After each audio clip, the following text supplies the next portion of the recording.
அஸ்ஸலாமு அலைக்கும். தொழுகையின் சிறப்பை பற்றி நபிகள் நாயகம் ஸல்லல்லாஹு அலைஹி வஸல்லம் அவர்கள் கூறும்போது ஒரு அழகான உதாரணத்தை கூறுகின்றார்கள். என்னவென்றால், ஒரு மனிதன் ஒரு தொழிற்சாலையில் வேலை செய்கின்றான். அவ்வாறு அவன் வேலை செய்யும்போது அவன் உடலிலே அழுக்கப்படுகின்றது.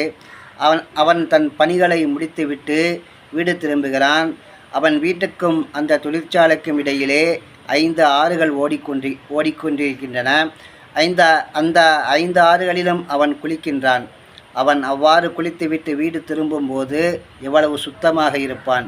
அதுபோலவே 5 வேளை தொழுகைகளும் துவாக்கள் இஸ்திபார்கள் மூலம் தொழுகைக்கு முன்னால் அவன் செய்த அனைத்து பாவங்களையும் அல்லாஹ் தஆலா மன்னித்து விடுகிறான் என அண்ணல் நபி ஸல்லல்லாஹு அலைஹி வஸல்லம் ஒரு அழகிய உதாரணத்தின் மூலம் விளக்குகிறார்கள். ஆகவே தொழுகை மறுமை நாளின் முதல் கேள்வியாக இருக்கின்றது. தொழுகை அதன் அருமை தெரிந்தவர்களுக்கு அது சுகமாகும், தெரியாதவர்களுக்கு அது சுமையாகும். அஸ்ஸலாமு அலைக்கும்.